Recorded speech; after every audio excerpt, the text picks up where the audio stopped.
Hello, everybody. Welcome to another wonderful live stream. We're here at Sophist Productions, and let us check. Yes, we're live. So we're here at Sophist Productions, and we are here with a brand new live stream. Today we're going to discuss about the U.S. attack on Iran and its implications. So USA has attacked the nuclear sites of Iran, three of them, and they have bombarded them with bunker buster bombs, which can penetrate up to 200 feet into the ground. That is just truly amazing. There's a lot of technology behind it. Also, the B-2 bombers that flew from USA almost took 18 hours to come to Iran to bomb them, and then they had an 18-hour journey back. And it said that they had been refueled like 3 or 4 times in their journey, so they were escorted by other fighter jets, as well as they were escorted by air refueling planes that are also the US Army has. So the mission almost costed them $100 million. And that is like a big amount for just one airstrike. And today we're here to dissect about this big strike that the USA has done and its implications. Did they really hit the nuclear facilities? If they did hit it, why don't we see any nuclear radiation? We also hear that these bases were repeatedly, these nuclear power plants were repeatedly attacked by the Israeli side. And because of that, they already got the nuclear stuff out of there, especially their nuclear centrifuges and their enriched uranium, and they moved it to another secure location. So point comes that was this all a political stunt? Because the USA did not achieve anything, and neither did Israel. And we also hear about there being Israeli intelligence that is manipulating the White House, because some of the CIA directors that I saw this on Jimmy Dore's show, that these CIA operatives are taking their intelligence from Mossad and Israel, and they have been giving the wrong presentations and the wrong information to Donald J. Trump for a long while. But that's why Trump is now really in this war, and says a lot about Trump as well, because there are a lot of protests that are going on across United States, because the people of United States don't want to enter this war. It's like it's going to be a long war, and it's going to have a lot of death and destruction. And Donald Trump came on the fact that he wanted to stop all the wars. But this might be the biggest con of the century, because when now that we see that Donald Trump has started the biggest war that is imaginable. It's the war with Iran. Biden couldn't start this, nor could Obama start this war. So how big of a con artist is Donald Trump? Because he was saying that he was going to stop all the wars, but he is dragging, or has already dragged, America into the biggest war they could possibly imagine. So to break all this down, we have with us today Anila Shehzad, who is a geopolitical analyst and a writer of 4 books. Her recent book is Geopolitics, Frameworks and Dynamics in a Multipolar World, and we'll attach a link of the book in our description for this YouTube video. And without further ado, let's take a few comments from Anila. First of all, how are you? How's your day going? And what do you think about these recent strikes that America did with the Israeli fighter jets as well on Iran? Yes, thank you for having me, Wali. It's always a pleasure to be here, although we are at the verge of a World War III. Maybe the whole humanity is at the verge of a very catastrophic war if that happens. We are all having our fingers crossed, and we don't want that. And we're praying that humanity gets more respite and this eventual war doesn't happen. But because of the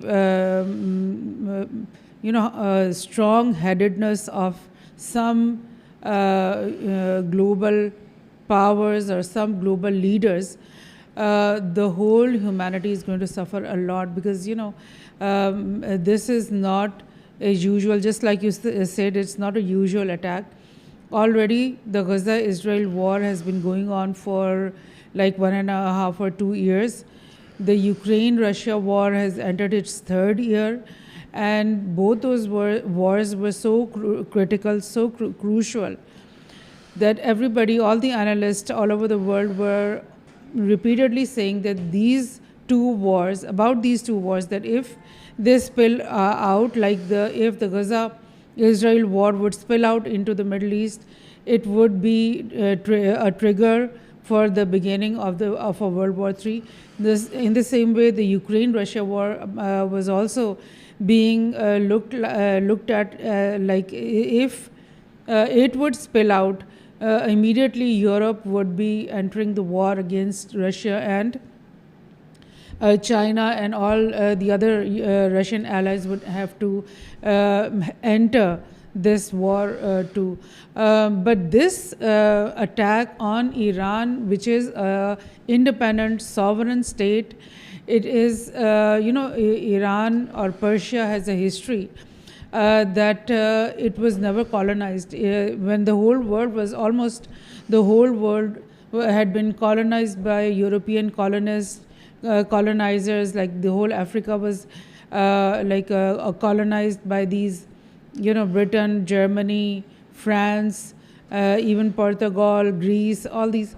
And even, our own subcontinent was occupied and colonized by the British, and the whole world was, almost Southeast Asia was totally occupied, and all those.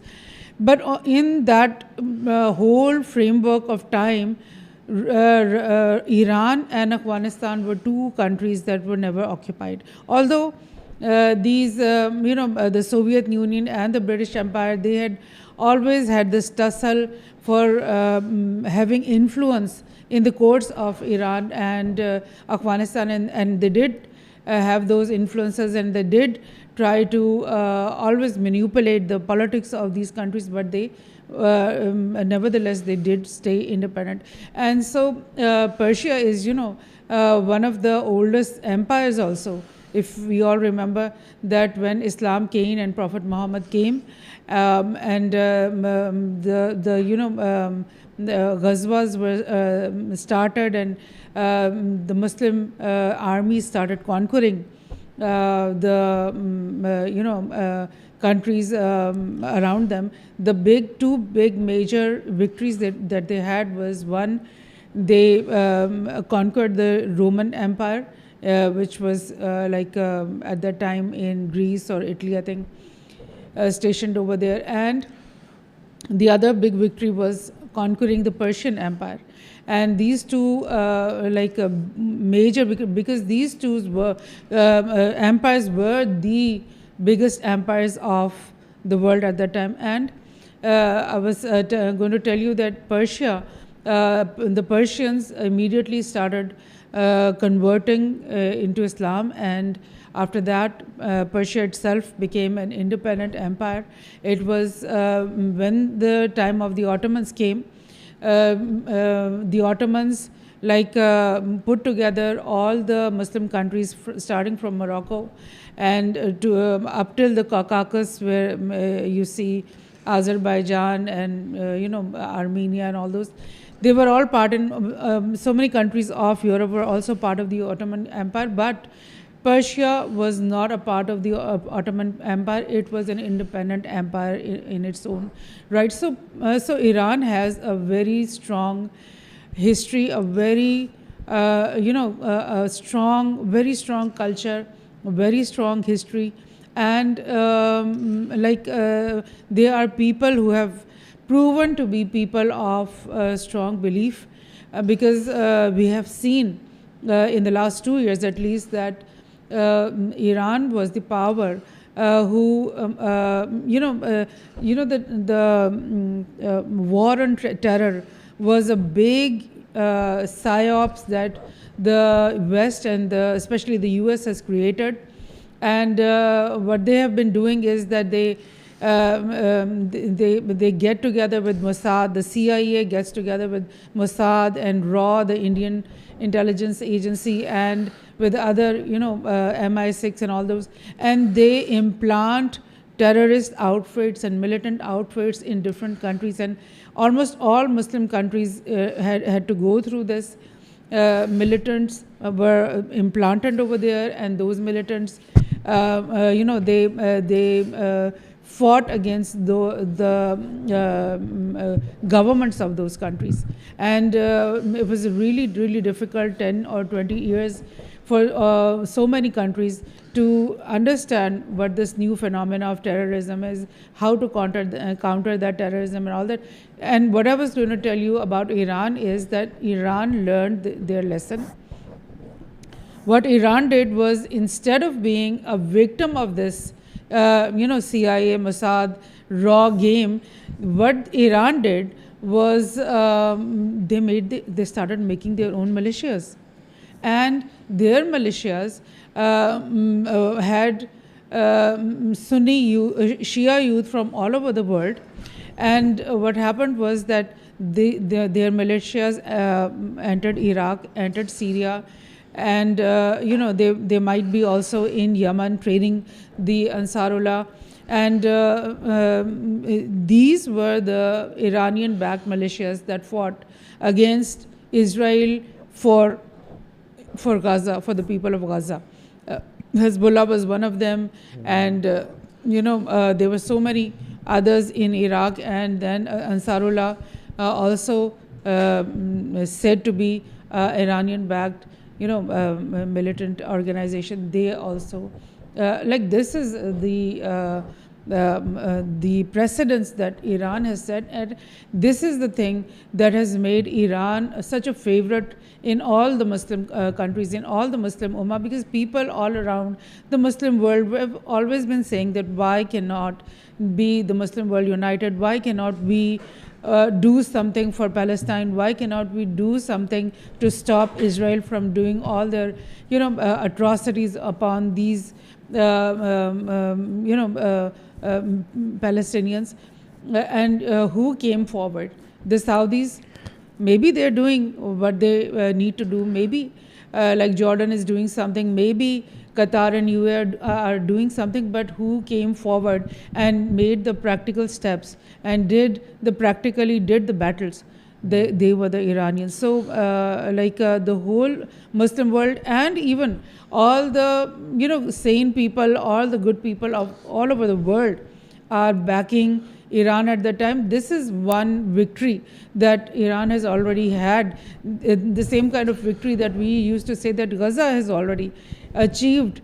That victory is to win the hearts of humanity and have the whole humanity behind them.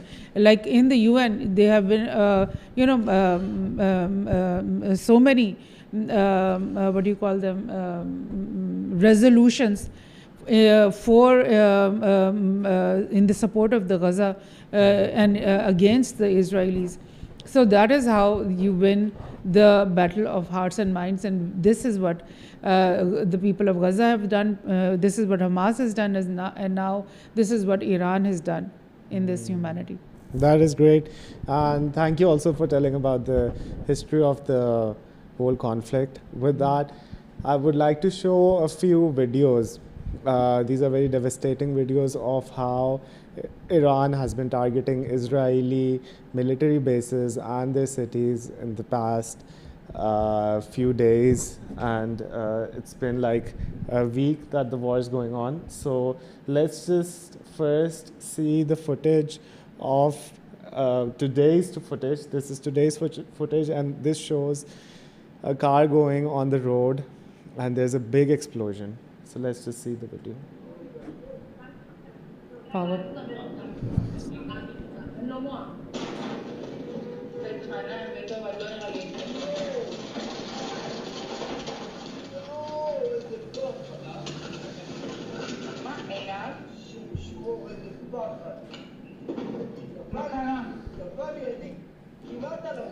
So you can clearly see the devastation of the Iranian missiles. These were the power The Iranian plants.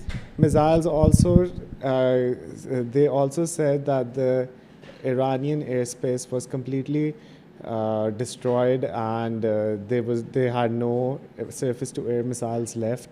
And USA and Israel were like, they had a green light to bomb Iran anytime. They could go inside and they could just deliberately destroy everything. But what we see now is that the Iron Dome is also failing, and that it's the same sort of a system that America, the Golden Dome, they're going to make a Golden Dome on America as well.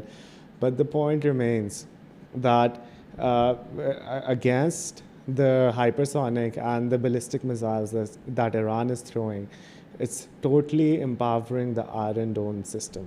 So let's see a few more examples of what has been happening.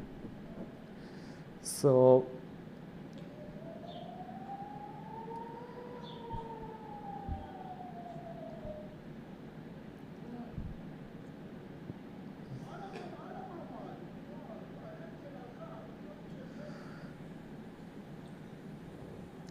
look at the devastation.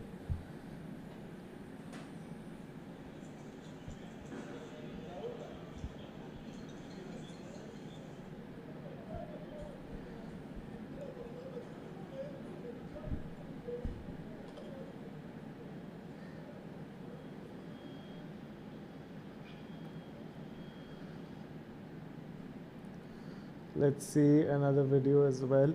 So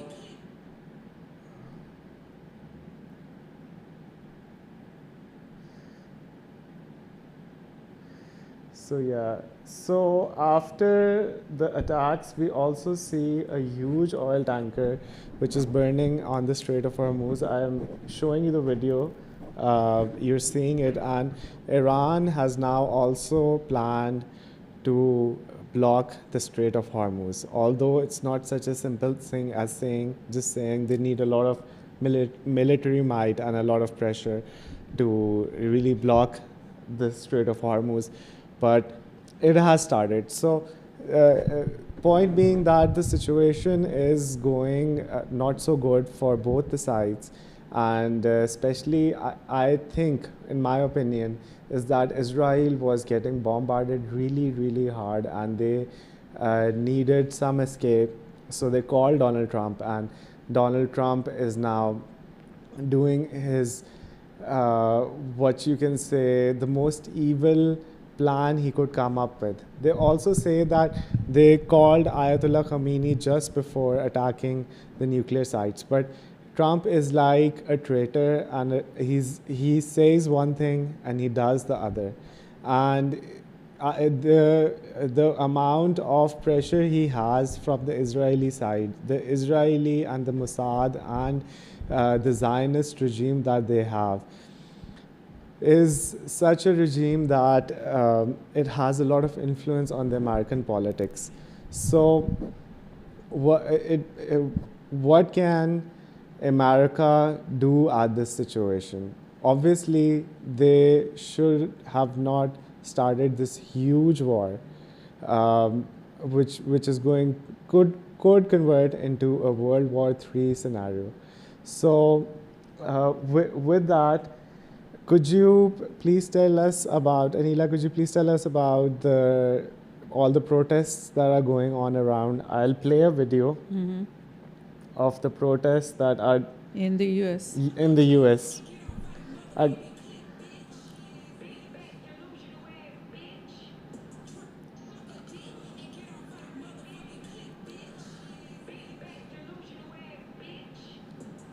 So this is one of those clips, and Let me show you an aerial view as well. Good morning, San Diego. America's pissed off, people.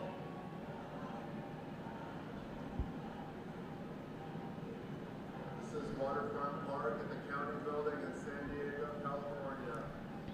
We are here to protest Donald Trump, his administration.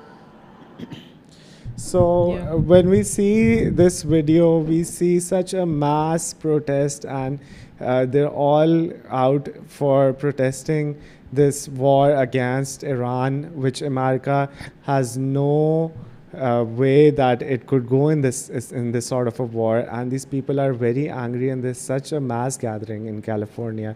It's just amazing. So could you please give us? Yeah. I just saw a video of Trump scolding the people, the American people, for doing protest all over the places. It's not this is one video that you've shown, but I read in the news that in 6 or 7 cities around the U.S., protests have been going on, and people are so fed up. When the U.S. At the time of George Bush, they decided to attack Iraq, there was huge protest, not only in the US, all over the Europe, all over the world, in all the Muslim world also. There was such large, huge protests that they are like said to be the biggest protest of human history. And but all those protests, all those people, all those voices of the common people could not stop these imperial, these fanatic leaderships to stop that war. And the same is happening again in the whole of United States. And we did see an example of in California there was protests a few weeks earlier against the people being thrown out of America, the Mexicans. So at that time we saw how Trump sent the military, sent the troops to crush those protests, and that is the way this person is going to treat the people of America. And all those people who thought that Trump was a practical man, and he's going to make America great again, and he's going to end all the wars that he promised that he's going to end, and then he's going to do what is good for the people of the United States. All those people have been disillusioned. And but Trump has not been disillusioned. He is still delusional, actually. He is in a mind framework which is really not understandable, because just like you said, people who get into politics and people who get into big places like this, they have a lot of strings attached to them. And I think, I'm sure that the Mossad, the CIA, the Pentagon, everybody has files on Trump, and they are pushing and pulling his strings, and they are making him do all these things. And this person who thought that he was the greatest person of the whole world and the most powerful person of the whole world, now when eventually he comes to his seat, he understands that he cannot do anything the way he wants to. And if he is doing anything the way he wanted, then what can I say? What is the future of humanity then? And these protests are just a trickle. And I would also like maybe you have the some news about the protests that are happening in Iran also. And those protests are like against the US again. They're not against their own regime. Those people are not fed up of the Ayatollah. They are fed up of the US, and they are asking their leadership to answer the US these missiles and these attacks that they have done. And I would also like to tell you that analysts are from everywhere, and even from Iran. I was hearing what Dr. Marandi was saying. He said that if there was some destruction, it was negligible. It was very little. There was no substantial destruction of any nuclear facility, because just like you said, these Fordow and Natanz and Isfahan, these facilities have been known to the world for so many decades now, and Iranian people are smarter, and they have been they have definitely shifted out all the material in other places. And I would also mention one thing, that in Gaza, we saw the Hamas, when they started fighting, everybody in the world got to know that they have digged down miles and miles of tunnels underneath Gaza. They say that the tunnels go 8 times all the way across the whole of Gaza. And this is a technology. This is something that has been brought to them via Iranians. This same technology has been given to the Hezbollah. The Hezbollahs also had so many tunnels and big highways of tunnels in which they stored their things. And if that is so, then how much tunnels do you think, and how deep and how big the tunnels would be of the Iranians? Because they know for 50 years now that any day Israel is going to attack them, any day the US is going to attack them. So how would they prepare, and how much would they have prepared? So that's a really great point, and we have like 12, 13 people who are watching us live right now, and thank you all for being here, for listening to us live. We're here, we enjoy every bit of these live streams, and please do like, subscribe, and share our live stream, because that's like a free way to support and help this channel grow. And thank you guys, we always appreciate you guys are not just viewers, you're supporters of this channel. So we have a few comments going. Nottingham Auto Recovery saying, given Iran's recent June 19 missile strikes on Soroka Hospital in Beersheba, how does targeting civilian infrastructures change the calculus of both Israel's response and international diplomatic? So that's like, we'll break that down. We'll break what's been happening for the past 3-4 years, because the situation has been so intense in the region. It feels like the Middle East is going to burn. Iman is saying hello. Thank you so much, Iman, for watching us. Thank you for being here.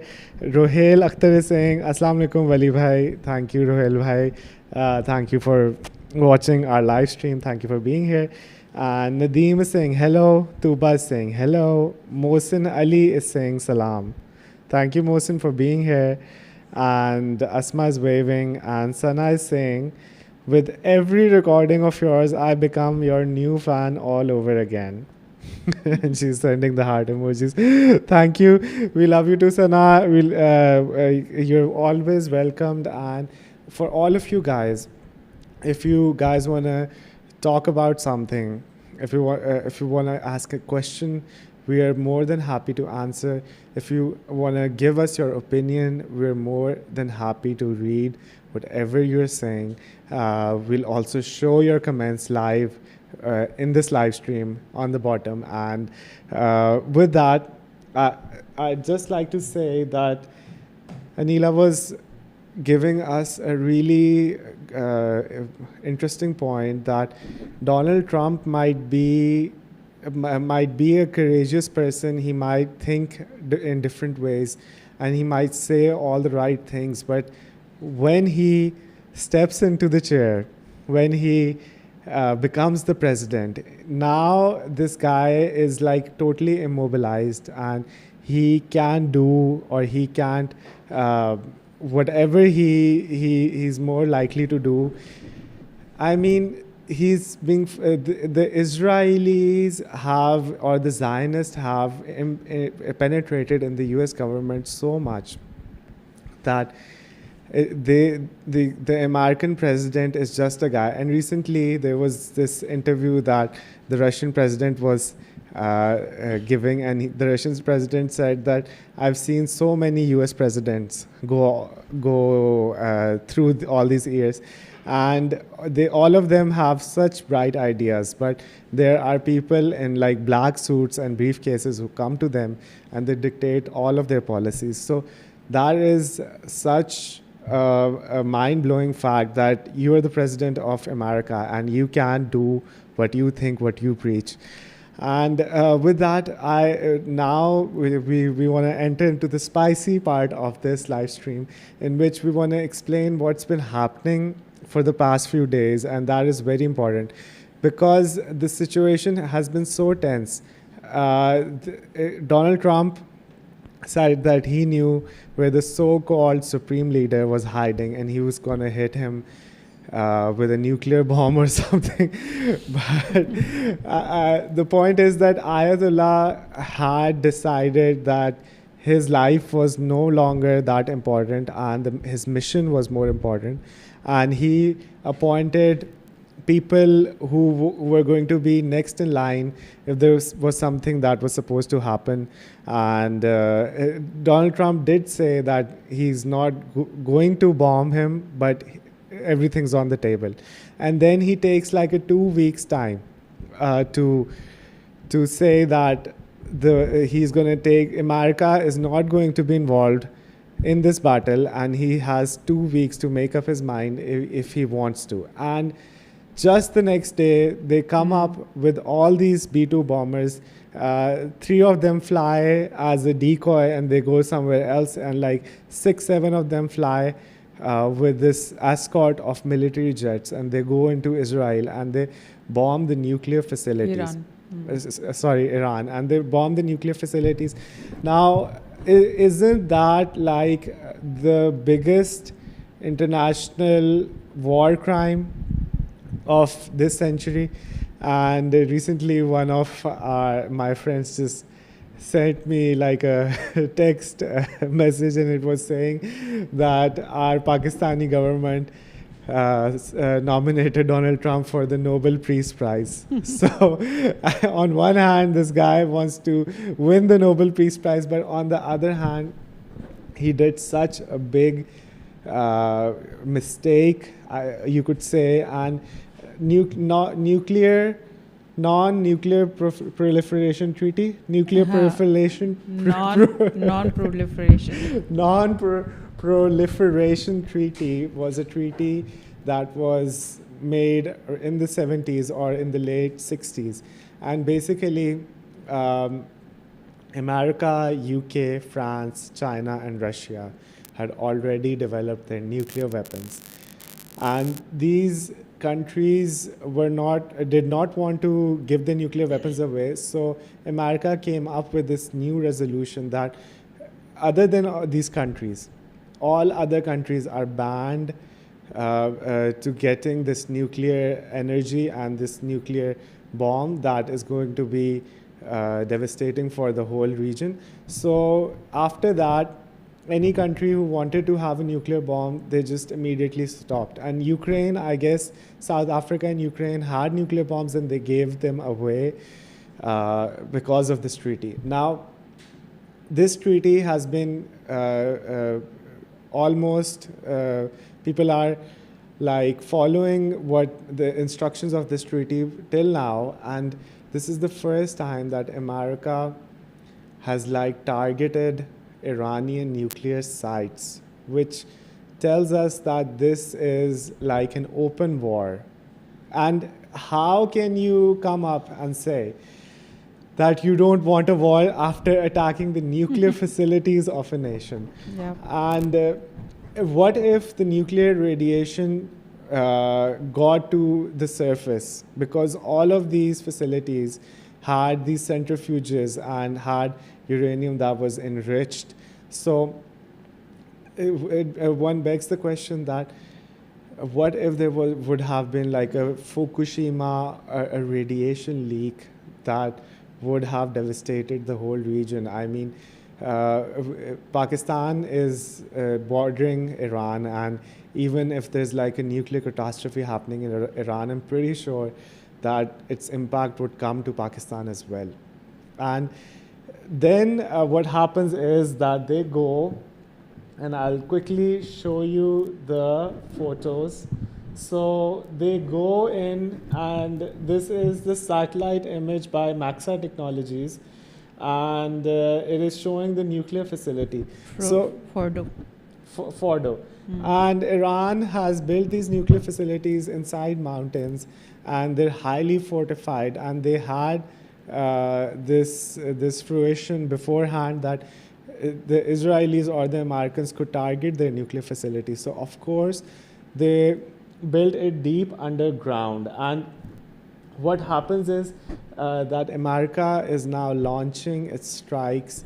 Let me show you the pictures. Now, when you see the pictures, you can see like 3 holes in the ground. Now, these grounds are supposedly where the bunker buster bombs targeted the Iranian nuclear facilities. But why is Iran so calm and collected, and why isn't there like a devastation, a humanitarian catastrophe going on in Iran? Because Israel had already targeted these facilities 2-3 times. And because of that, they already had shifted their centrifuges and their uranium, enriched uranium, to other secure underground facilities. So why did the US come and bomb like the nuclear facilities of Iran when they knew that there was going to be no nuclear weapon or no enriched uranium over there? It was such a big risk. For what? For a political purpose or a reason? And let me show you what sort of a technology America has. So here's this video, if you guys can see the video. 5 feet of reinforced concrete. Next, we move on to the GBU-28, which is equipped with a laser-guided system at its front. This bomb can penetrate to a depth of nearly 6 meters, equivalent to... So these are the older bombs. So the GBU-28 could go like 6 feet underground, and this is the latest GBU-57 that they threw on the Iranian nuclear facilities. So in comparison, you can see that this warhead can go like 200 feet beneath the surface of the facility, and it can target places that no other bombs can target. So I mean, why would America throw, and it weighs a lot.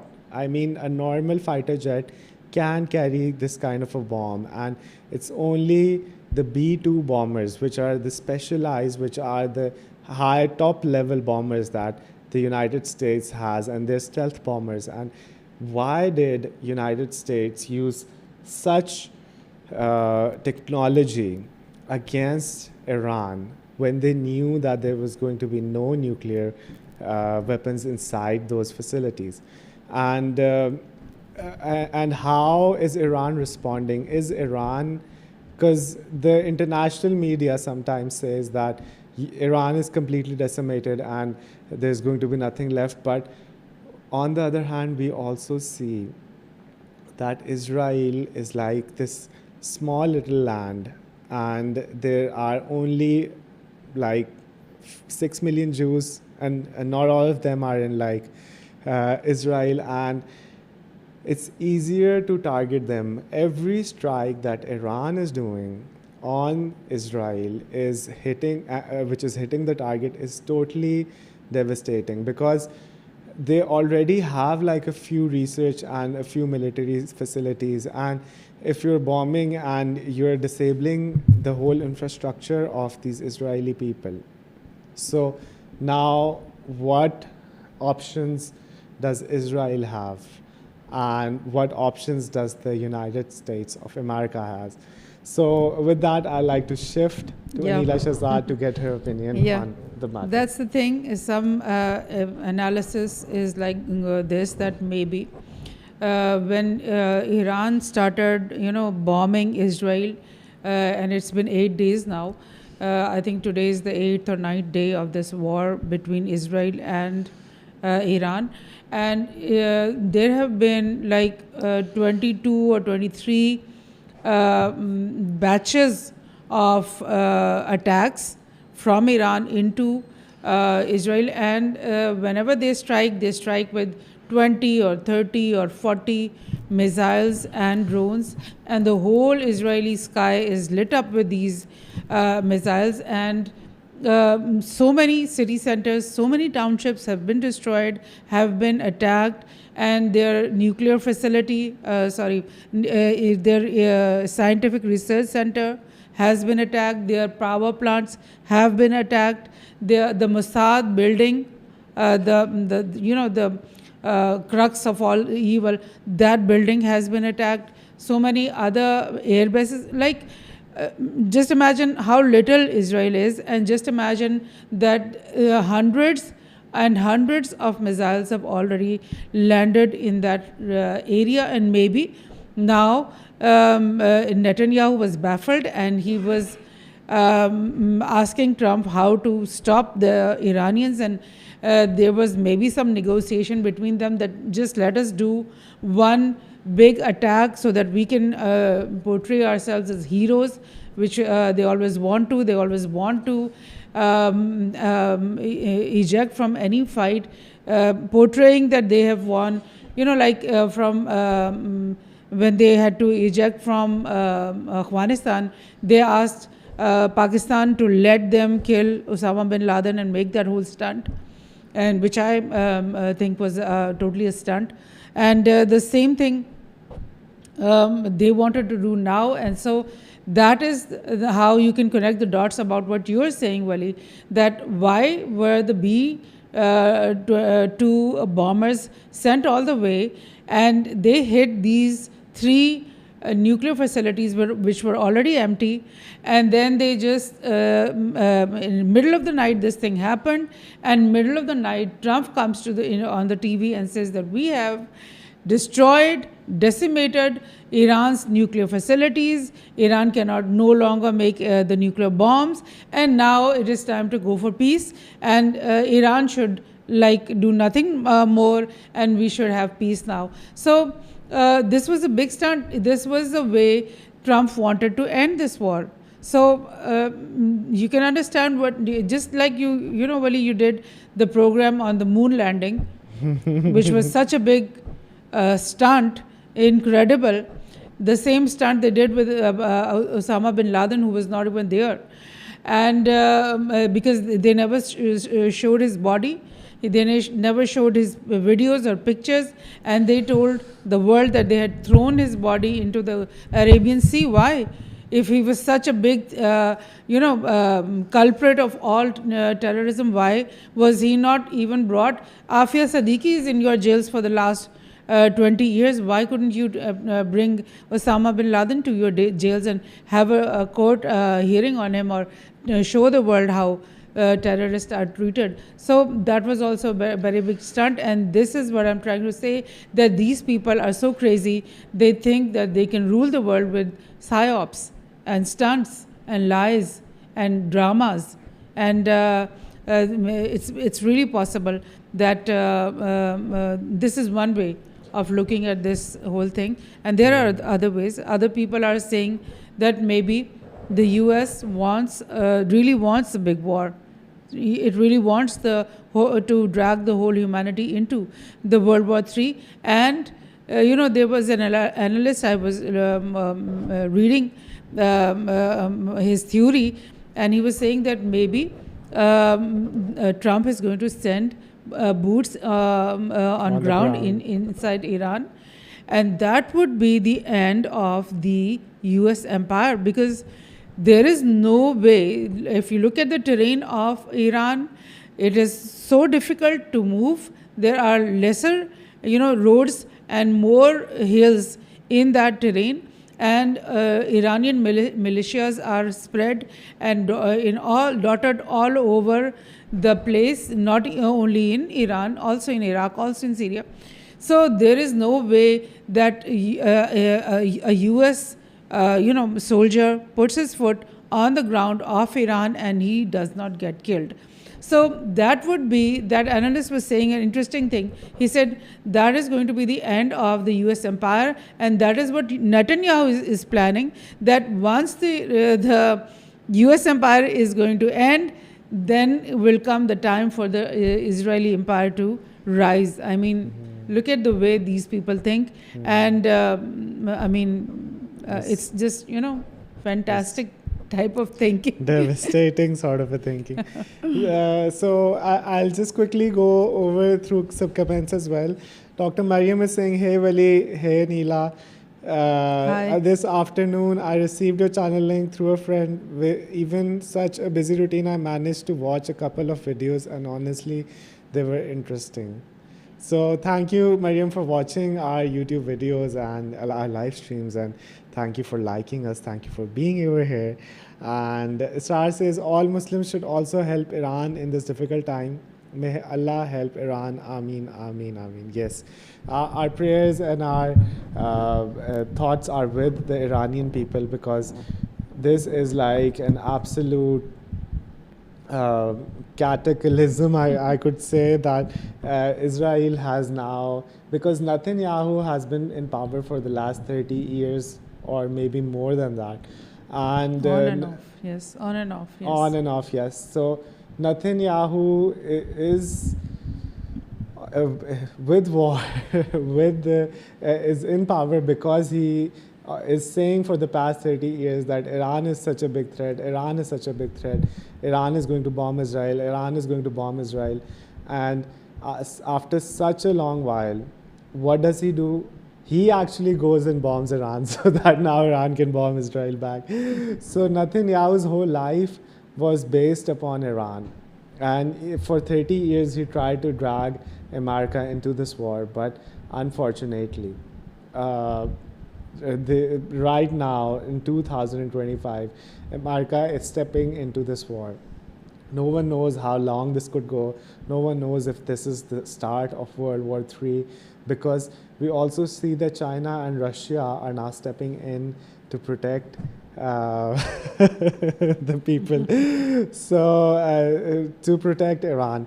And Maha Baloj says, love, Anila. And Maha Baloj says, Shivaji. I think she's missing. She's also saying missing Shivaji.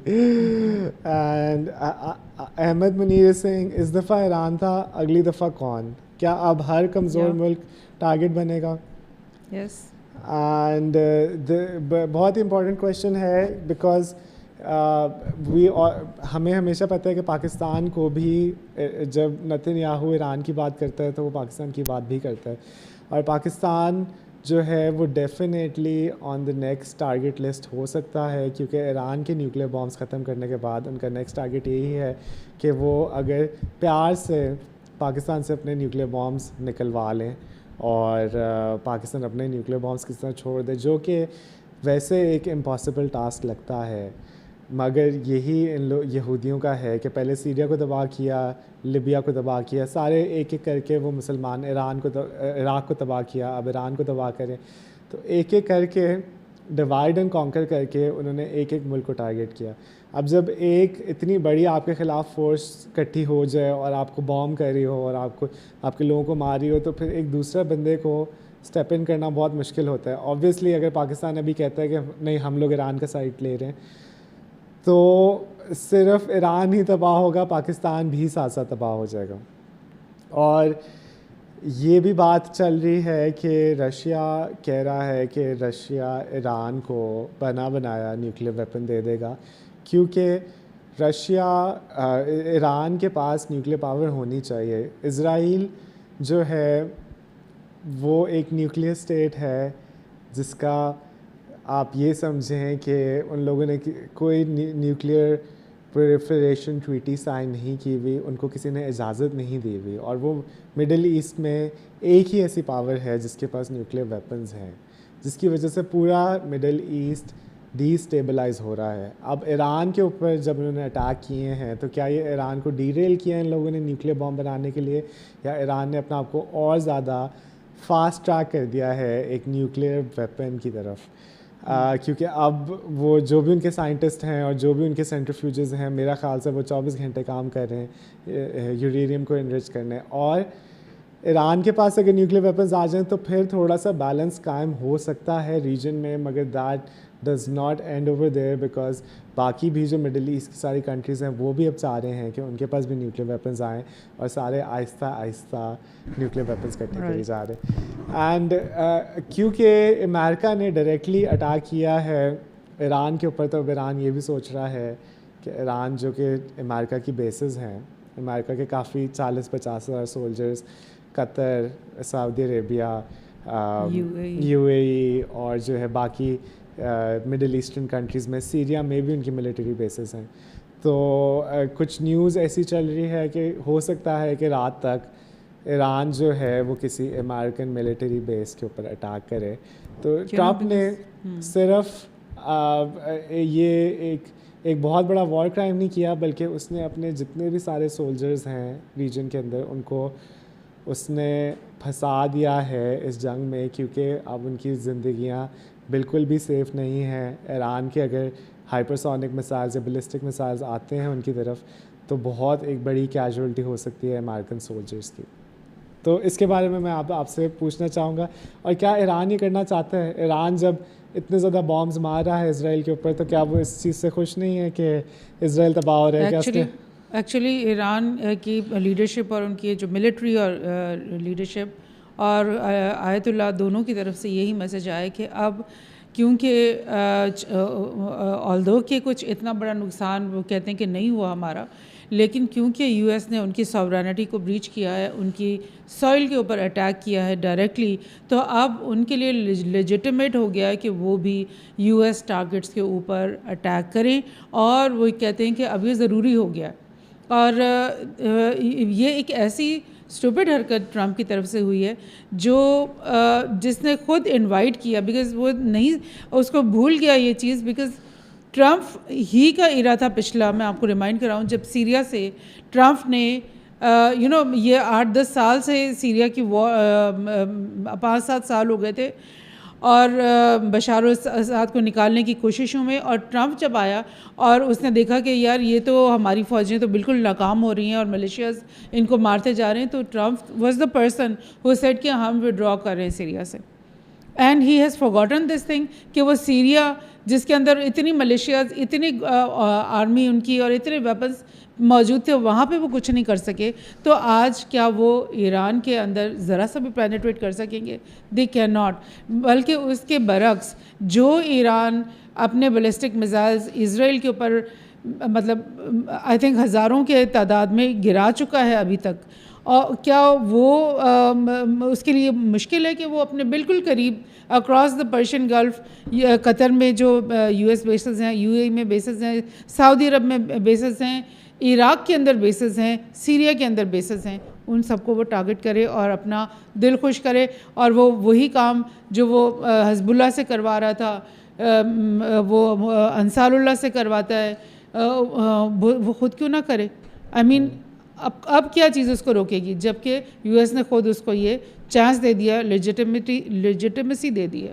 اور if Russia and China think کہ پہلے سے ہی جو گرتی ہوئی اور ٹوٹتی ہوئی umpire ہے یو ایس کی, اس کو ہم نے گرانا تو ہے ہی, اور اگر ہم نے ایران میں اس کو نہیں گرایا تو پھر کیا ہوگا؟ ایران کو اگر انہوں نے سیبوٹاج کر دیا جیسے سیریا کو کیا ہے, عراق کو کیا ہے, تو پھر وہ آگے پاکستان میں آئیں گے. آگے جب وہ اپنے آپ کو پھر وہ دوبارہ سے سپر پاور سٹیٹس سمجھیں گے اور دوبارہ سے وہ ہر چیز کے اوپر ڈکٹیشن کریں گے, تو اس چیز کو وہ کیوں ہونے دیں گے؟ They would put all their stuff in Iran to like ہرانے کے لیے, یو ایس کو ہرانے کے لیے, اس کی امپائر کو توڑنے کے لیے. چائنا بھی یہی کرے گا کہ کیوں ہم ویٹ کریں کہ وہ تائیوان میں آ کر ہم سے جنگ کرے, کیوں نہ ہم ایران کے ہی فیلڈز میں جا کر اسی کو, بیکاز ایئر ٹرینز آ چکی ہیں چائنا کی طرف سے, اس کے ایئر کرافٹس آ کر بہت ساری ملٹری ایڈ دے چکے ہیں ایران کو, اور آگے بھی آتی رہیں گی. ایون پاکستان کے بارے میں بھی لاسٹ ٹائم ہی شاید بھی ٹولڈ یو کہ وہ پاکستان سے ٹرکس آنے کی خبریں ملی ہیں ایران کے اندر فار ہیلپ ملٹری ایڈ. سو پاکستان کے لیے کیا بہتر ہے کہ کیا وہ ویٹ کرے اور نیکسٹ اس کو آ کے مارو تو پھر وہ لڑنا شروع کرے, یا پھر وہ آج کیوں نہ ایران کے اندر اتنا کچھ کر دے کہ کسی کی ہمت نہ ہو پاکستان میں قدم رکھنے کی. یہ تو پاکستان کو بہت اچھا کرنا آتا ہے آئی تھنک سو. افغانستان میں بھی وہ اس نے روس کے خلاف افغان مجاہدین کی ہیلپ کی, ان کو بھگایا گیا. پھر اس نے نیٹو اور یو ایس کے خلاف افغان مجاہدین کی ہیلپ کی, وہاں سے نکالا گیا. تو پھر یہ فارمولا تو پاکستان کو بہت اچھا کھیلنا آتا ہے. اینڈ آئی ایم شیور کہ پاکستان کے جو اسٹریٹجسٹ ہیں, ملٹری ڈیفینس اسٹریٹجسٹ, وہ سوچ رہے ہوں گے کہ ہم نے اب اپنی اگلی موو کیا کرنی. That's a very valid point.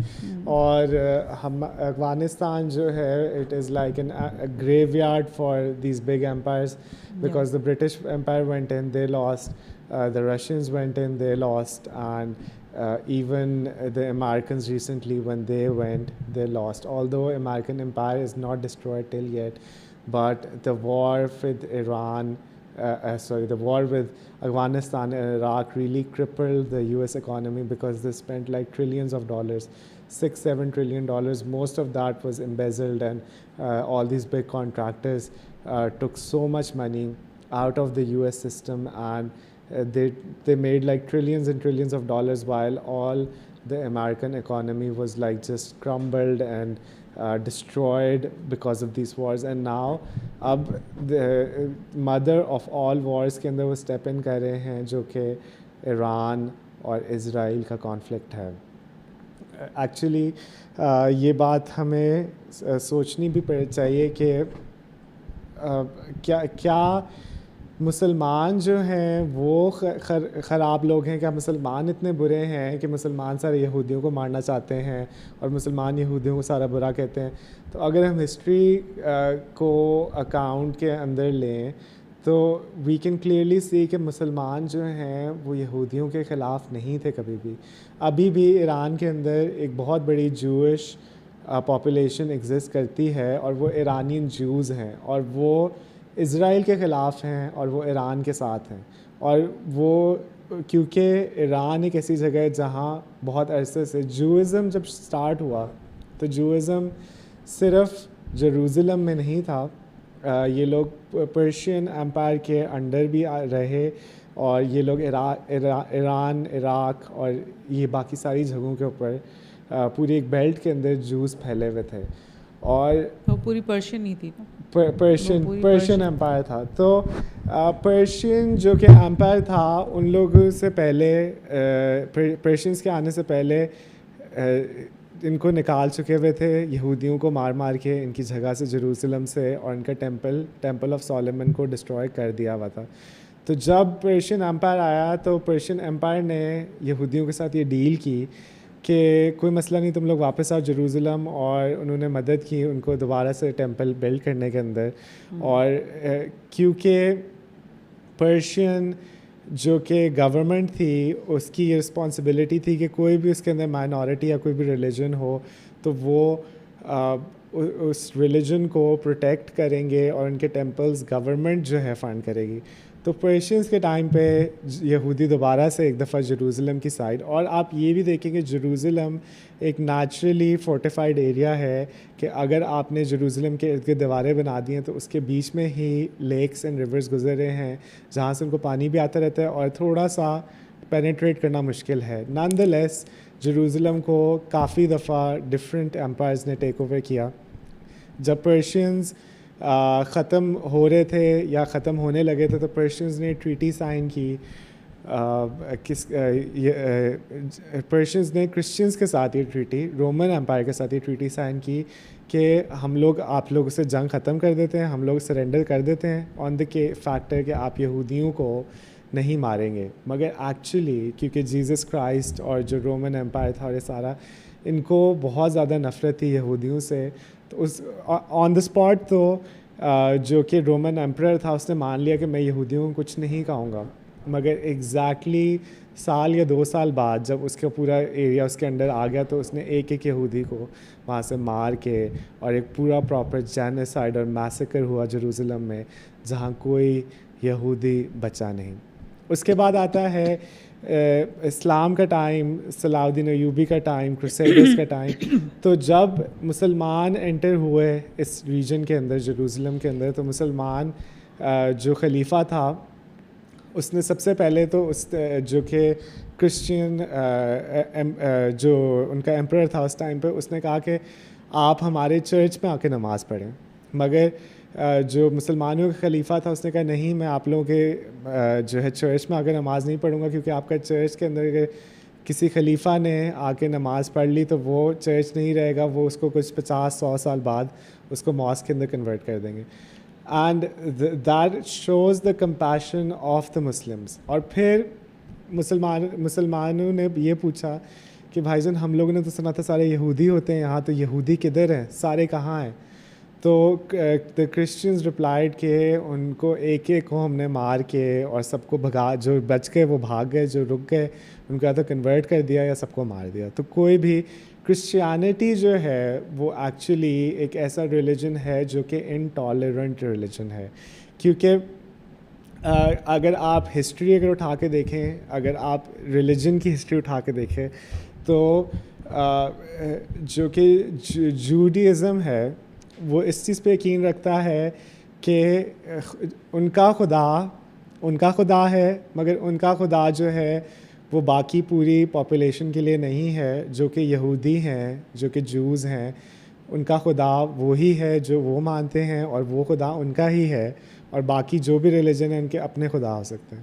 تو کرسچیانٹی جب آیا ان پکچر، جب جیزس کرائسٹ آئے تو جیزس کرائسٹ نے کہا کہ نہیں، یہ جو تم لوگ ایک خدا کو مان رہے ہو صرف یہودیوں کا خدا نہیں ہے، یہ سب کا خدا ہے. اور کرسچیانٹی نے جو جوڈیزم میں خرابیاں تھیں اس کو ختم کرتے ہوئے ایک نیا پرسپیکٹیو لے کر آئے.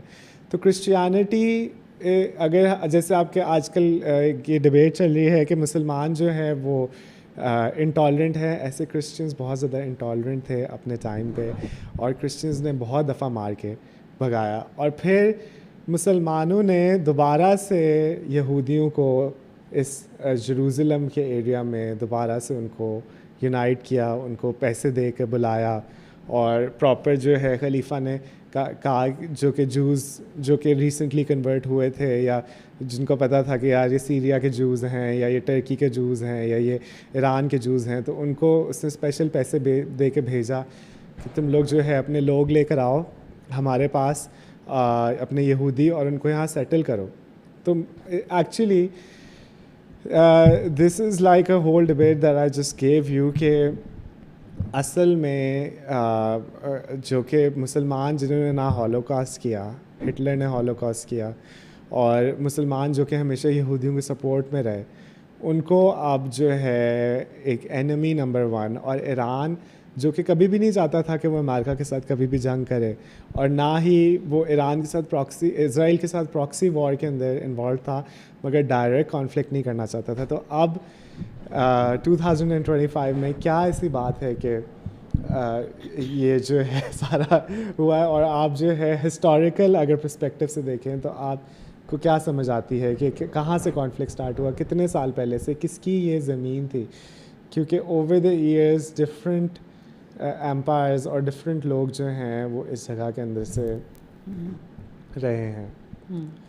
رائٹ، بالکل. یہ تو بالکل کلیئر بات ہے کہ حضرت ابراہیم علیہ السلام عراق سے ہجرت کر کے آئے تھے فلسطین میں، اور پھر ان کے جو 3rd جنریشن ہے حضرت یوسف علیہ السلام، 3rd یا 4th جنریشن، وہ ایجپٹ گئے، اور وہاں پہ سے حضرت موسیٰ ان کو آفٹر 300 اور 400 ایئرز ان کو واپس لے کر آئے سینائی ڈیزرٹ میں.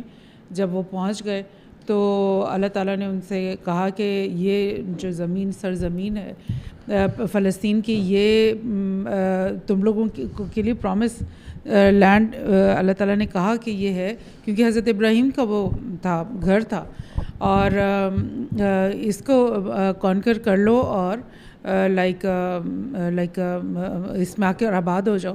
تو اس وقت جب حضرت موسیٰ علیہ السلام نے ان کو بولا کہ چلو میرے ساتھ, تو ان سب نے بولا کہ یار ہم تو نہیں لڑ سکتے.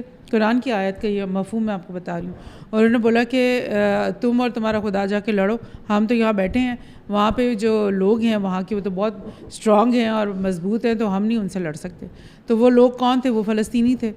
اور اس کے بعد ڈیفینیٹلی یہ آفٹر 40 ایئرز جب حضرت داؤد علیہ السلام ان کے بیچ میں آ گئے, تو پھر انہوں نے حضرت موسیٰ کی وفات ہو گئی تھی حضرت داؤد کے ہاتھوں, اور جو طالوت ہیں ان کے ہاتھوں یہ زمین جو ہے یہ کانکر ہوئی.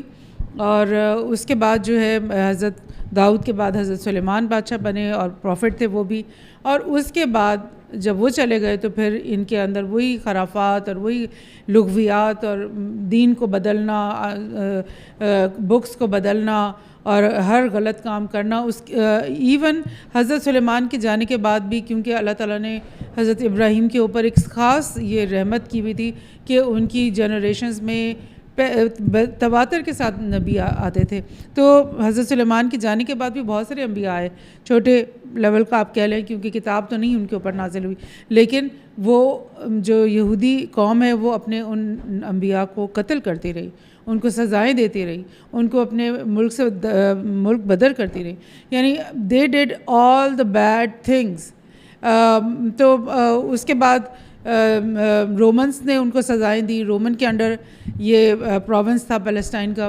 پھر جو پرشینز تھے انہوں نے ان کو 2 دفعہ نکالا, اور وٹ ایور, ایک دفعہ آئی تھنک پرشینز نے نکالا تھا, پھر پرشینز نے ان کو واپس لایا, پھر رومنز نے ان کو نکالا. I think that's what you were seeing.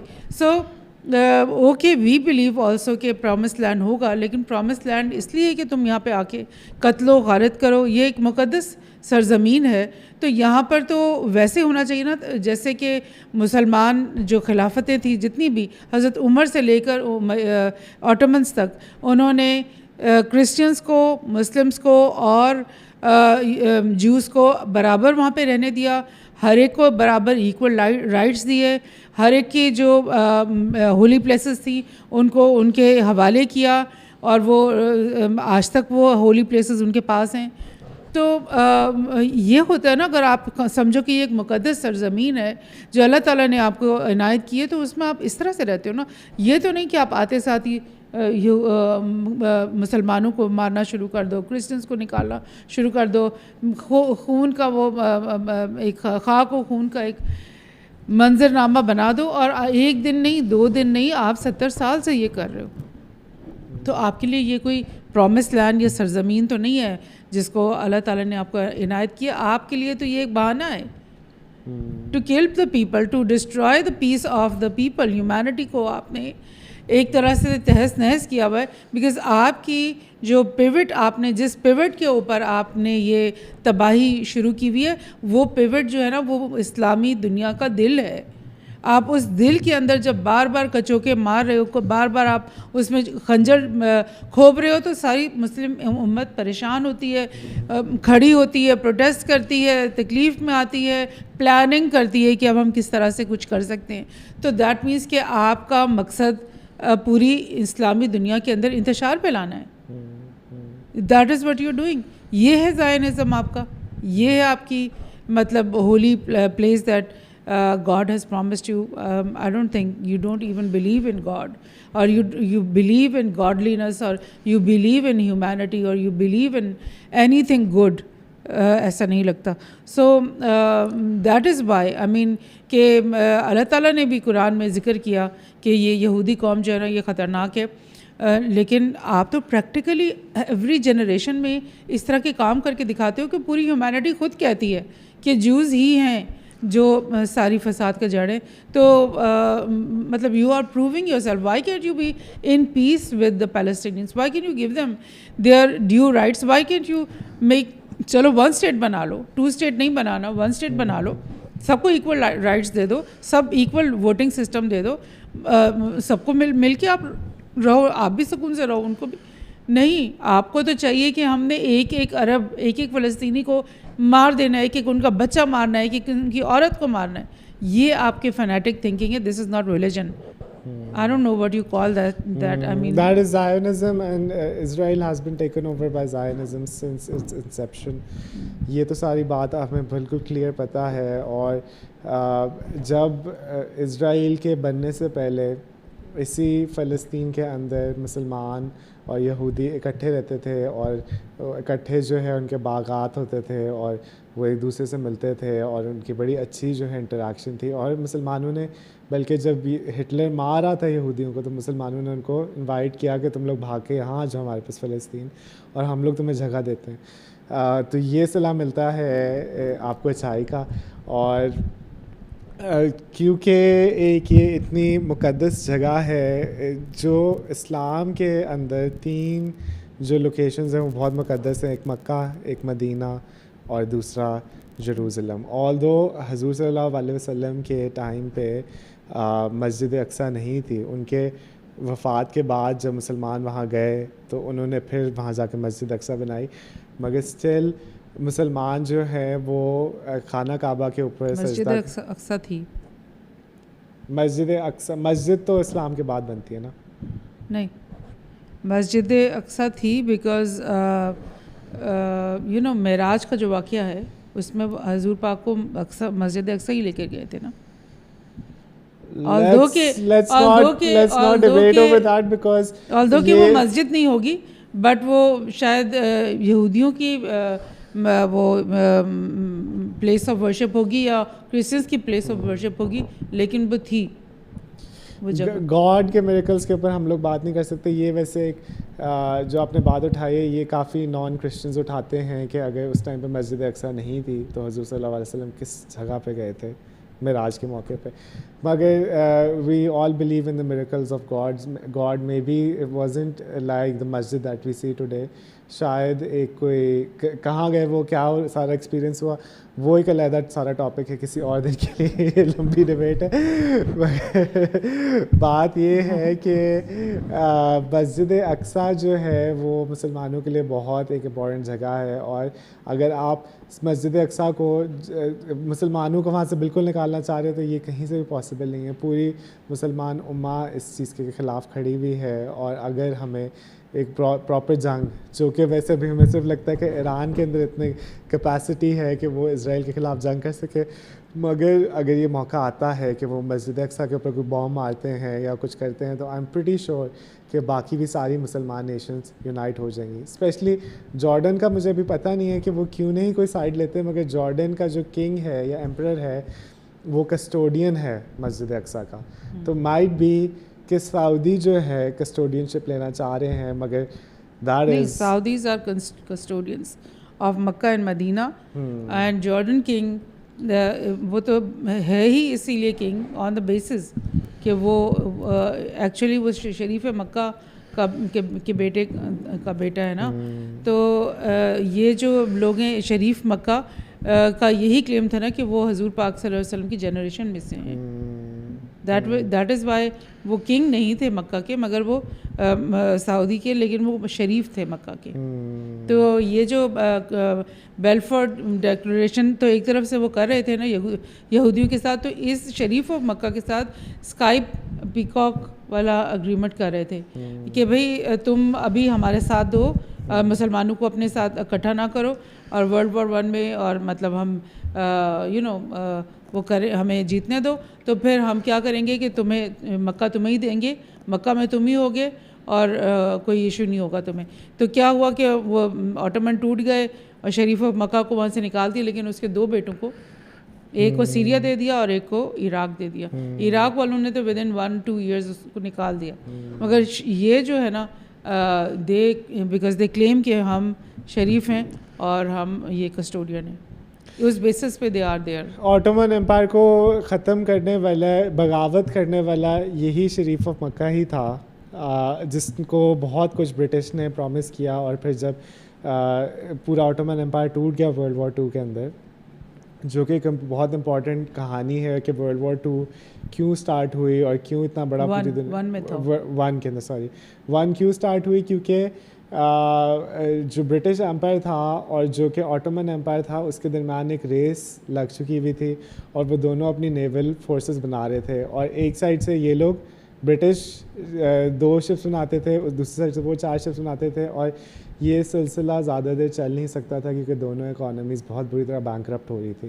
تو دیٹس وائی جو کہ جرمنز اور آٹومن اور جو سارے آٹومن امپائر کو توڑنے کی یہ بہت بڑی سازش ہوئی ورلڈ وار 1 کے اندر.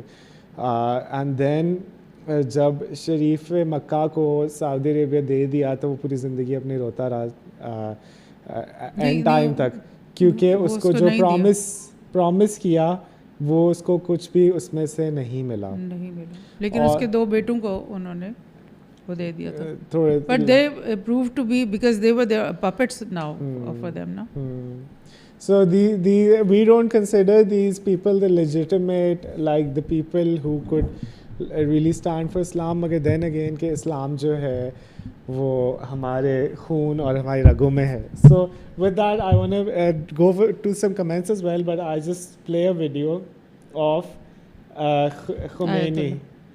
And because he speaks in a different language, so I'll just read the subtitles. So he's saying, of the female television host in response to the enemy attack, her saying Allahu Akbar, God is great, and showing a sign of the nation's power to the entire world. It was a historic event. It was very valuable.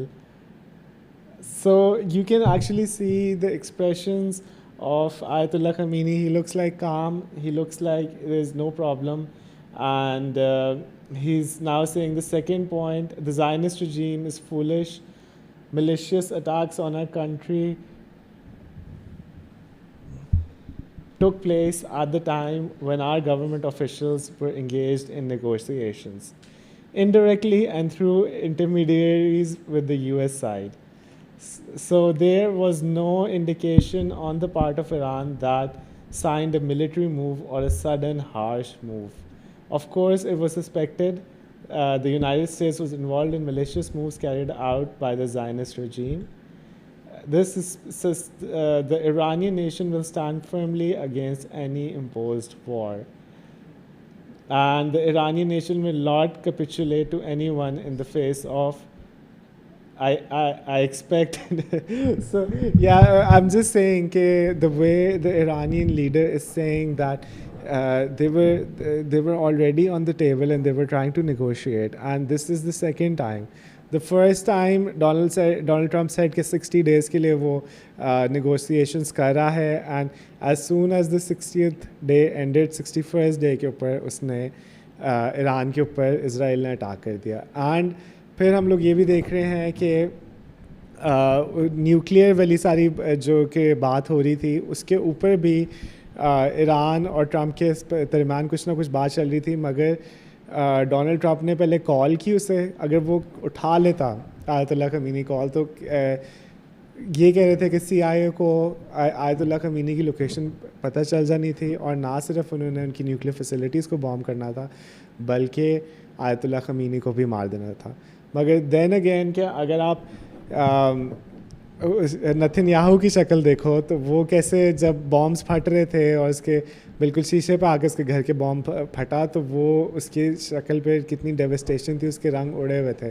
And compare to Ayatollah Khomeini who is such a big leader, کہ اس کو جو ہے بالکل بھی ایسے لگتا ہے کہ ہی از دیر, کہ وہ اس کو اپنی زندگی کی پرواہ نہیں ہے. اس نے پہلے ہی اپوائنٹ کر دیا کہ میں اگر مرتا ہوں تو میرے بعد یہ بندہ آنا چاہیے, اگر وہ بھی مر جاتا ہے تو اس کے بعد وہ آنا چاہیے, پھر وہ بھی مر جاتا ہے تو اس کے بعد وہ آنا چاہیے. اور اس نے 3 اسپیشل لوگ اپوائنٹ کر دیے ہیں جو کہ باقی نیکسٹ ان کمنگ لوگوں کو کریں گے. And then with army as well, جو آرمی کے سارے جنرلز ہیں بھی ٹاپ لیول بیٹھے ہوئے, اگر وہ مرتے ہیں تو plan be, plan C, plan D, plan ای سارے انہوں نے رکھے ہوئے ہیں.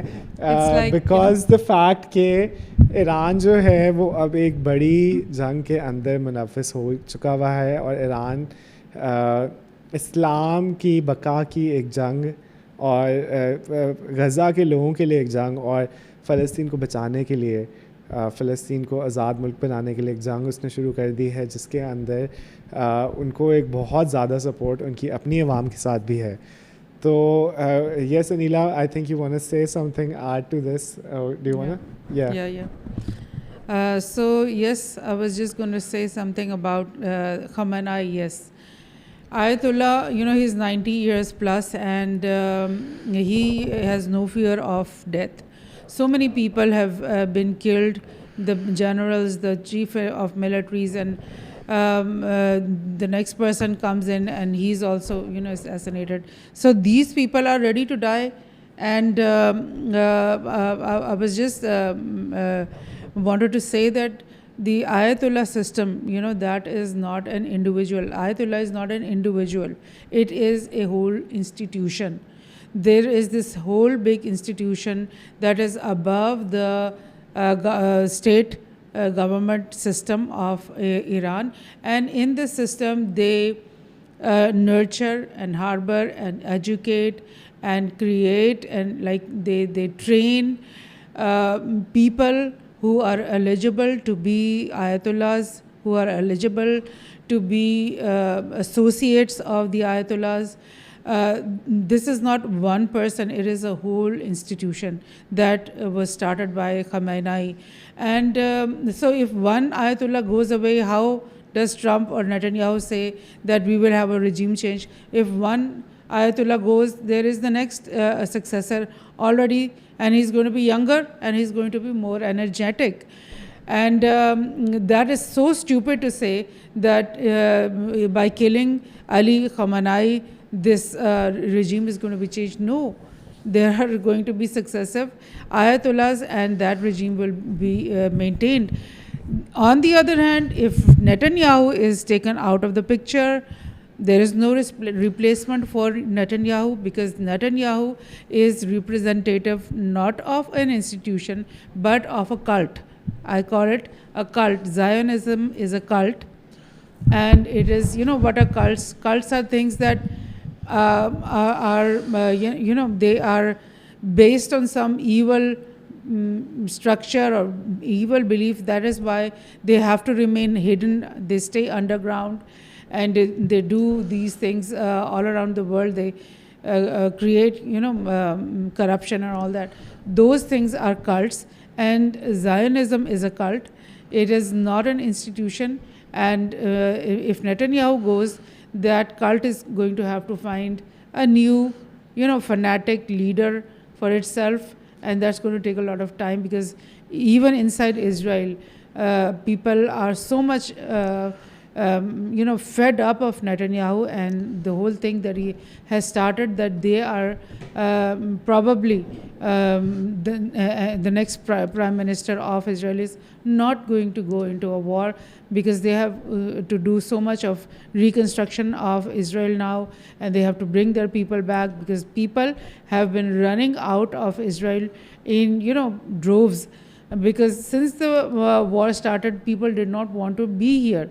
They went to the US or here or there, wherever they had their dual nationalities in. And since the 8 days ago, when the Iran-Israel war started, people, they just stacked in the airports to get a flight, and Netanyahu said that nobody's going to leave this country. I mean, that's the way they are, what is Trump doing and what Netanyahu is doing. They think that they are the actual dictators. They want to control their own people. They want to exert power on their own people, and they want to exert power in the whole regions and the whole globe. So humanity is, going to be much more better off if these 2-3 people just get off those out positions of of power. Yeah, Netanyahu and Iran's supreme leader Ayatollah is already 86 years old, and he has said that he has some disabilities. He has a disabled body, and he's already his time is near. And the whole Israeli and the American regime are so scared of this single guy but the point is that he's not afraid of death. You can kill him, but he'll be replaced by like 3,000 clerics that are as much intellectual, as much driven and passionate, just like him. So that is a good point. With that, let's go to some comments. And Ahmed Munir is saying, इस दफ़ा Iran था, अगली दफ़ा कौन? क्या अब हर कमज़ोर मुल्क टारगेट बनेगा? I think I read this one. Asma is saying, governments declares wars, but it's the common people who pay with their lives. Yeah, exactly. And Nottingham Otto is saying, hundreds of civilians dead, Iranians hospital hit, cities destroyed, diplomacy stalled, oil prices rising, Strait of Hormuz at risk. Why is the world silent? What pressure will finally stop the war? And I just want to show an article on this question, and the article is by Al Arabia English, and it says Iran's top security body to decide on Hormuz closure after permanent approval. So yes, this is what we have been hearing for the last 20-25 years. They've approved it.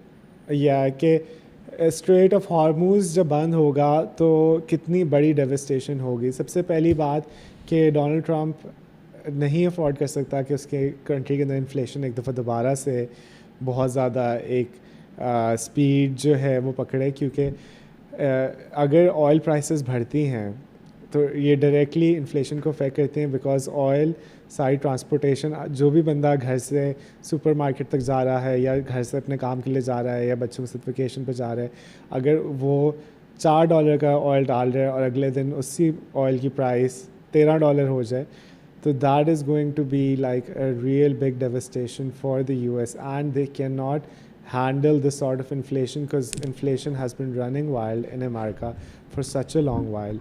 And the fact that now Iran is closing the Strait of Hormuz, and what effect will that have? That will, because United States तो भी आपको लग रहा है कि effect होगा, मगर वो सिर्फ 15% जो तेल है अमेरिका का वो स्ट्रेट ऑफ हॉर्मूज से आता है. ज़्यादातर जो तेल है स्ट्रेट ऑफ हॉर्मूज जो कि 75% ऑयल है वो एशियन कंट्रीज़ की तरफ जाता है.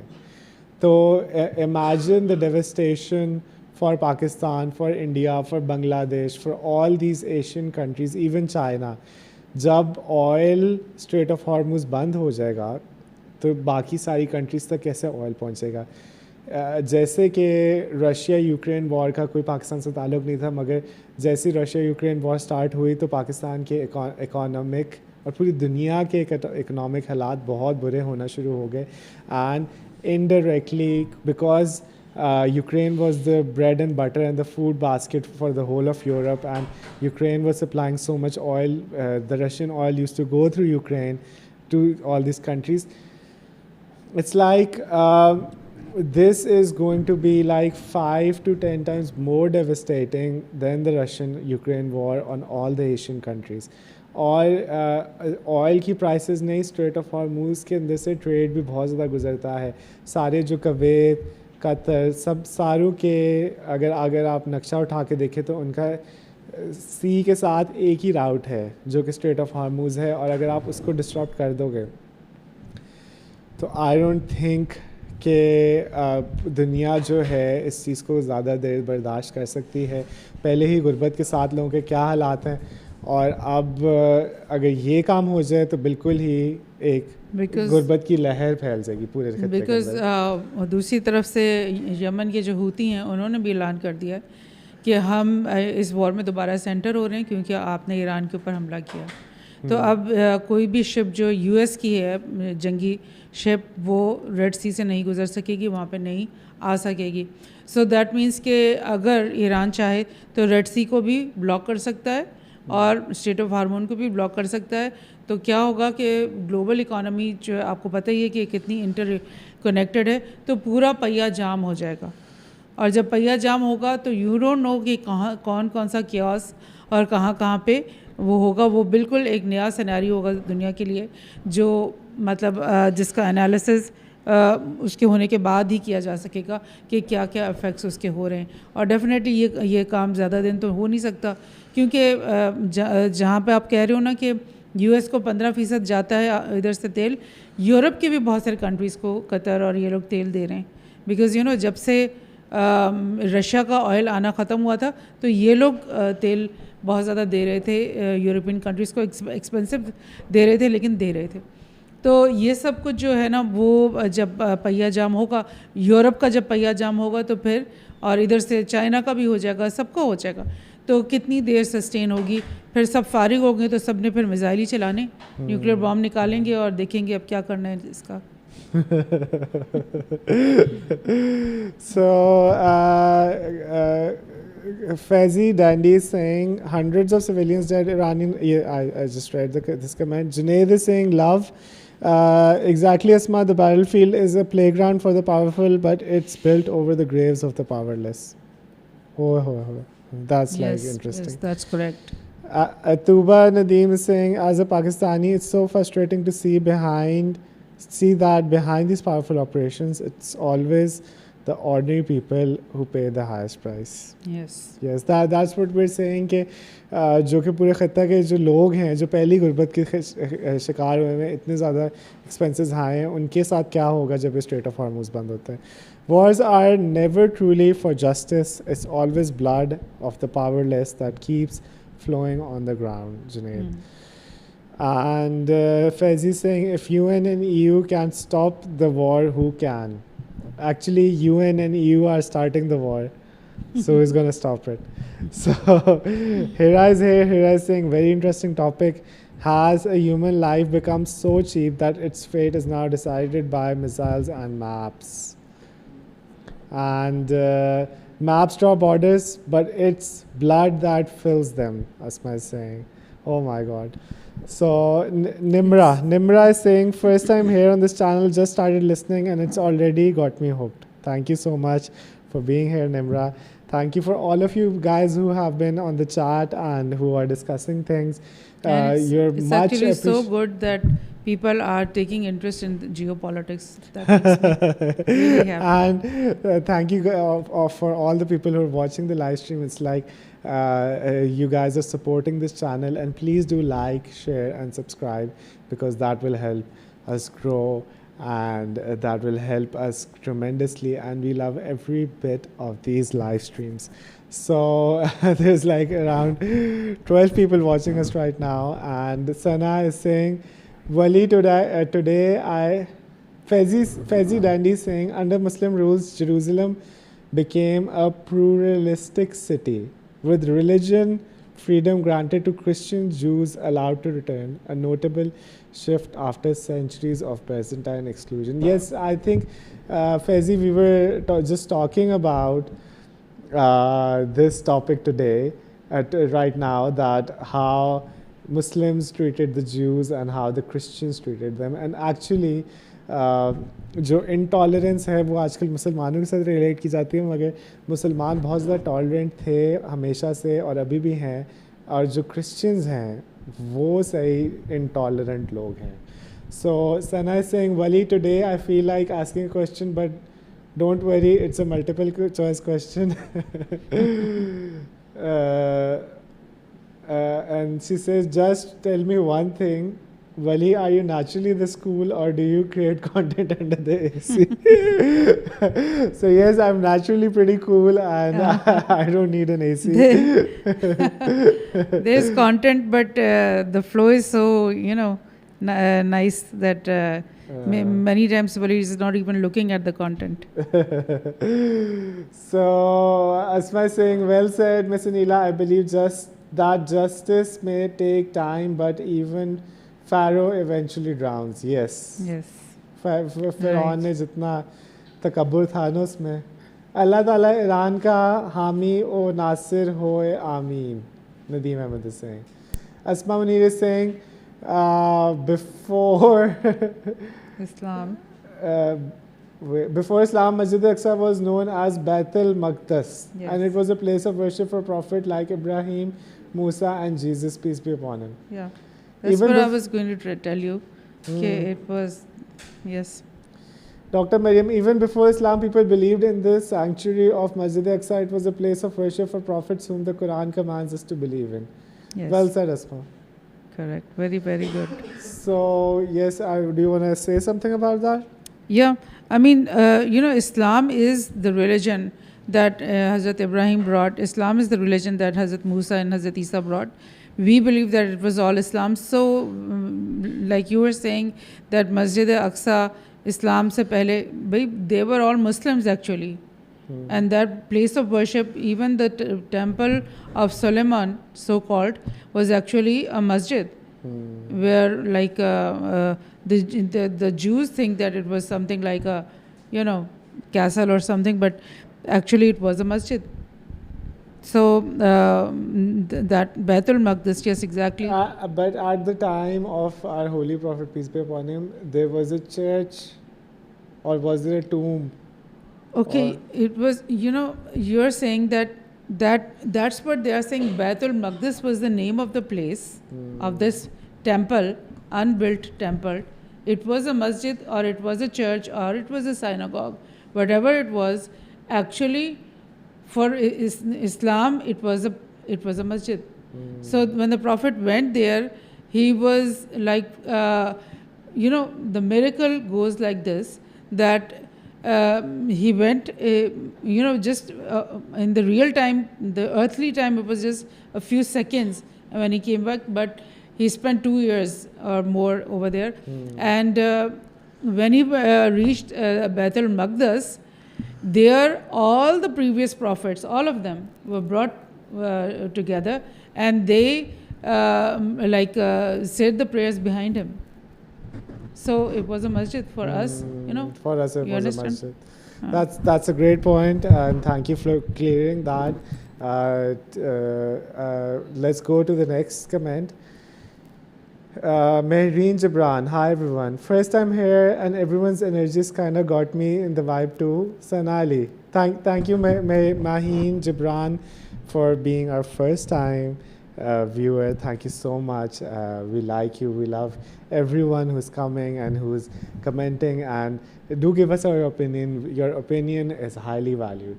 So Sana is saying, wow, honestly surprised that Wali has such deep knowledge of Islam. Next time there should be definitely an Islamic discussion in the recording, please. I request you. Yeah, we can have. Yes. Next time we'll have an Islam special on Wali Wonders. And Sanali saying, Junaid and Junaid Sanat saying, bro. Bro. Aksa is waving. Aksa is saying, today the state of the world has worsened to the point that to the point that even the land of Haram is being threatened with war. It truly feels like we're living in times before the day of judgment. Yeah, many people are saying that that maybe this is the end of times, and maybe the last battle, Armageddon, is going to happen now. So Asma is saying, when drums of war echo from every direction and every nation is gripped by fear, know that humanity is going through a test. Yes, life is a test. Yes. The Bindu Bar is the Bindu Bar. Yes, I think I always say his name wrong. So thank you, the Bindu Bar, for being here. He's saying, Namaste, Auntie. आप लोग कैसे हो? नमस्ते the बिंदु. हम बिल्कुल ठीक हैं. आप लोग कैसे हो? इंडिया कैसा है? Thank you for all our Indian viewers, and the Bindu is like a guy who comes to our live streams time and again. So thank you, the Bindu, for supporting our channel and for being here all this time. You're part of our team. You're part of our family, the Wali Wonders family. So Faisal is saying, bro, if tomorrow another country is targeted, will we still remain silent? No, bro, it will be us. So there's no question of remaining silent. We have to do something today. So the next article that we're showing you is US urges China to dissuade Iran from closing the Strait of Hormuz. And why is now Donald Trump being this good guy and stop? He wants the wars to stop after attacking the nuclear facilities.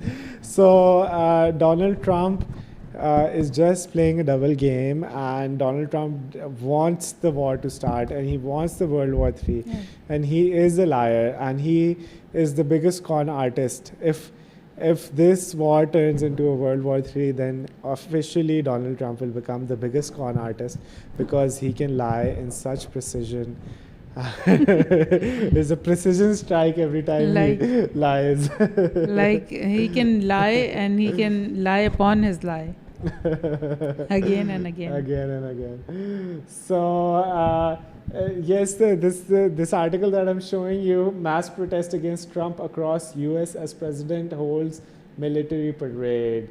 Yes, so Trump was holding this military parade, and just after this amazing, huge, big, beautiful military parade, everyone started protesting because now Donald Trump is becoming serious about this war, and he's going to start a prolonged war in which the United States and its allies and everyone is going to be dragged into this war, and it's going to be really, really disastrous, I guess. No, the question is that the US cannot, and Israel, both of them cannot sustain a prolonged war. I mean, Israel is just at the brink of destruction, total destruction already. And the US has already failed in Afghanistan and Iraq and Syria and Libya even. So there is no chance for them to, the only thing that they can really do is in 2 or 3 days, they bring all their fighters, all their bombs, and just sweep the whole Iranian country. That's the only option they have in my thinking. But if they do that, I mean, what is Iran going to do, and what is going to be left? I mean, that's also a calculation, and very difficult for Trump and their allies. So, Devinder is saying, of course, family hi hai, alag kab hue? Yes, thank you, Devinder. You're like our family. And Maheen is saying, Masjid Al-Aqsa is the second oldest mosque in the world, built just 40 years after Kaaba by Prophet Adam alayhi salam. Most people don't know this. Maybe. But we know that Hazrat Adam created Kaaba and Hazrat Ibrahim created Masjid Aqsa. Yeah, built. Do you believe Actually, Hazrat Ibrahim also rebuilt Kaaba because Hazrat Ismail and Hajra were there. Yes. Allah Ta'ala asked Ibrahim to shift Hazrat Bibi Hajra and Ismail in Makkah, and they were all alone over there. Hazrat Ibrahim left them over there, and from the feet of Hazrat Ismail came out the spring of Zamzam, and after a few days Allah Ta'ala ordered Hazrat Ibrahim to go back when Ismail was a little bit grown up, and they both stood and rebuilt the Kaaba. So the next article that I'm going to show you, and this is probably the last article that I want to show you, is Iran's top general vows non-stop operations until Netanyahu is brought to his knees. So Netanyahu was already begging Donald Trump to help him, and now Iran is all out war with Netanyahu. And of course, we're against all the innocent civilians being killed on both sides because obviously the Zionist regime has taken over, and the whole of their population are protesting against Netanyahu and against this war and against this false flag operation in which Hamas and Hezbollah attacked Israel and killed like 2,000 people. So this is like a big game in which the normal people are being crushed, and we wish peace upon the Jews and the Muslims on both sides, and we don't want innocent people to die. And unfortunately, the way it is, a lot of Muslims have been killed, more on the Iranian side, less on the Israeli side, because Israeli people have built bunkers. Iran does not have any bunkers, and Iran wasn't prepared for this war, while Israel is prepared somewhat, because they have been in a warlike situation for such a long while. And although Israelis saved themselves by running to the bunkers, but now the time of the attack and the alarms going off is so little that some of them cannot even run towards the bunkers. And imagine a life that you are constantly you have to run to the bunkers, and this has been going on for the last 70 years, and now it's so bad that the stock exchange is being hit, the research centers are being hit, the hospitals are being hit, and it's like a devastation beyond recognition. Power plants. Yeah, today the first footage that I showed you, in which there's a car going and there's like an explosion, that's footage from today.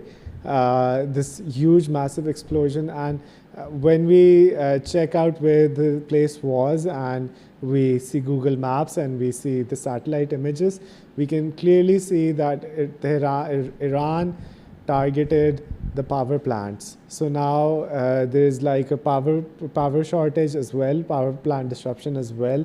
The main bases that Israel had, their military bases, have been destroyed. Their cities are being targeted. All of the northern Israel has been targeted, and they are in a huge devastation. People want to leave. How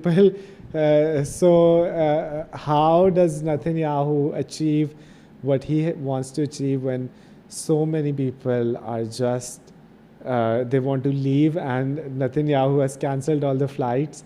If there's no Jews inside Israel, what are they fighting for then? And yes, and just imagine the people of Gaza don't want to leave. Yeah, the people of Gaza don't want to leave. Yes, and that was their strategy, to make life for the Gaza people such a hell that they would want to leave and go to another Arab country or a European country, because they would live in such a peace.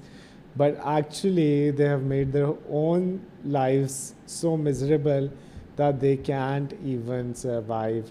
There's rescue operations going on both sides. We see Iranian people being rescued from inside the rubble of the buildings that have been destroyed, and we also see Israeli people. And this lady, the whole building was destroyed, but her apartment was left, and people went in, and this lady was like 80 years old or 85 years old, and she was living in some city in Israel, and she couldn't even barely walk. So the army somehow took her out of the destroyed building. But that's the situation that is going on around the world.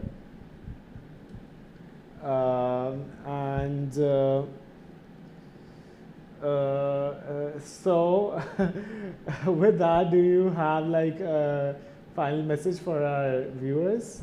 Do you want to say something?